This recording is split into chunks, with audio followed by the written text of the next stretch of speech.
Welcome back. We are breaking all of the rules this evening. Allow me to introduce you to the Forbidden Garden here at Pumpkinferno.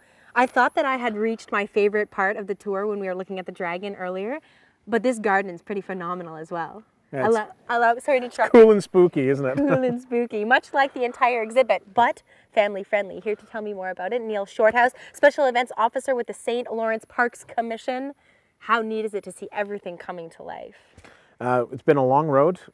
We spent the 5,500 man hours in design and creation of these exhibits, another 1,200 approximately lighting them and installing them.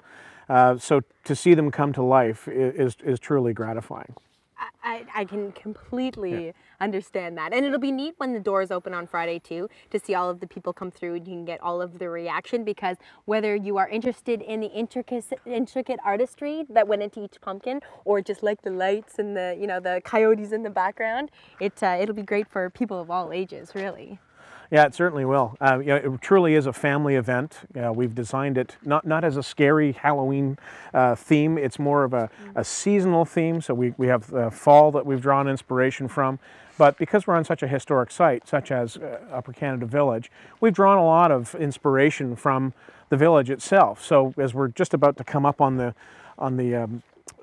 zombie wedding, that came to be because we thought, well, what do we put here? Well, it's a church. We do weddings here. Why don't we do a Halloween-themed wedding? So, there's that, and we do the 1812, 1813 events. So we have an exhibit theme for that, for medieval as well. But we also drew a lot of inspiration from different cultures and other things, such as underwater scenes that kind of excited or inspired us.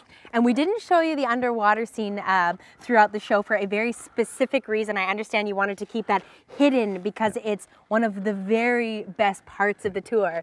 So we need to save something. So it's it'll be quite a surprise intricate. for It's people. 3D, but it's really, really cool. So you talked about 5,500 man hours going into this project. Why did it take so long? How many pumpkins are we seeing here? We have close to 5,000 pumpkins. So there's over 4,500 of our regular pumpkins, the ones that we use for the exhibits. But local school children are also contributing another 500 as well. So we're pretty close to that 5,000 mark. And of those, approximately 2,000 are in the structures, like the zombie wedding you're seeing here, and the dragon, which you've already seen.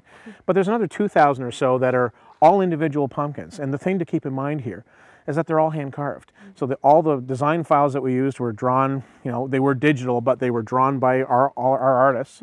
And some of these were done freehand. So a lot of the single pumpkins that you see were done just by their own artistry. So every single one is unique. There's no machine replication here. That's why it took us so long to get them done.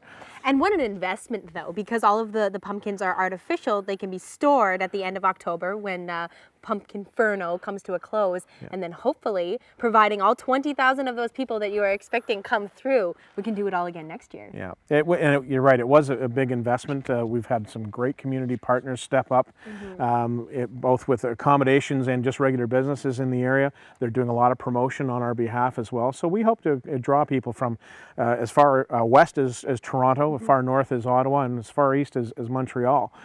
We think it's a very strong regional attraction.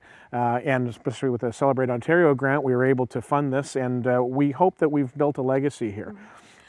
Before we go, the interactive games. What should I be looking for throughout my walk of Pumpkinferno? Yeah, so aside from all of the art exhibits, we're sort of looking at this as both an art and entertainment event, because aside from the humor you see here, we actually have some games that the families particularly will enjoy. We have a Spot the Jack, which is our logo is hidden all the way throughout the ground. So the job is go and find them all, count them, and at the end of the exhibit, we'll finally reveal the number. Okay. We have a word wall and a couple of other points of interest too, so the families will really love it. Okay. Thanks so much for the tour Thank today. you very much. It was such a pleasure to Much meet appreciated. you and the lead designers, and to basically hear all of the work and the background that has gone into this. So if you're looking for something to do with the family, certainly Pumpkinferno starting this Friday will run all throughout October here at Upper Canada Village.